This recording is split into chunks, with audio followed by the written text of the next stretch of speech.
Nobel பரிசு வரலாற்றிலேயே Nobel பரிசு பெற்ற முதல் பெண், 2 நோபல் பரிசு பெற்ற முதல் பெண், 2 அறிவியல் துறையில நோபல் பரிசு பெற்ற முதல் பெண் சிறப்புகளை கொண்டவங்க தான் மேரி கியூரி. 1967ஆம் ஆண்டு போலாந்துல பிறந்த மேரி கியூரி பல தடைகளை தாண்டி அவங்க படிப்புக்காக பிரான்சுக்கு போறாங்க. படிப்புல உறுதியா இருந்தவங்க சில ஆண்டுகள்ல கணிதம் மற்றும் அறிவியல்ல பட்டம் பெற்றாங்க.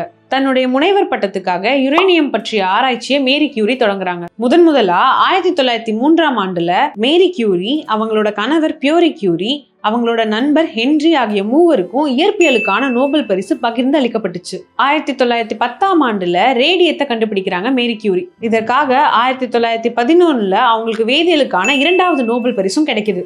முதலாம் உலக போர்ல குண்டுகளால காயமடைந்தவர்களுக்கு சிகிச்சை அளிக்கும் மையங்களை உருவாக்கி சிகிச்சைக்கு ஏற்பாடு செய்யறாங்க மேரி கியூரி. உலகையே அதிர்ச்சிக்குள்ளாக்கும் கண்டுபிடிப்புகளான ரேடியம் மற்றும் பொலோனியத்தை கண்டுபிடிச்சு மருத்துவத்துறையில புரட்சி ஏற்படுத்தினாங்க மேரி கியூரி. கேன்சர் போன்ற நோயை குணப்படுத்த இவங்க கண்டுபிடிச்ச ரேடியம் இன்னைக்கும் மருத்துவத்துறைக்கு ஒரு முக்கியமான கண்டுபிடிப்பா இருக்கு. அவங்க ஆராய்ச்சியில ஏற்படுற நோய் காரணமா அவங்க இறந்து போறாங்க. ஆனா இன்னைக்கும் அவங்க கண்டுபிடிச்ச கண்டுபிடிப்புகள் பல உயிரை காப்பாத்திட்டு தான் இருக்கு. இதே மாதிரி நோபல் பரிசு பெற்ற இன்னொரு பெண்மணியை பத்தி அடுத்த வீடியோல பார்க்கலாம். பியாண்ட் ஹெட்லைன்ஸ் மீடியா சேனலுக்கு சப்ஸ்கிரைப் பண்ணிடுங்க.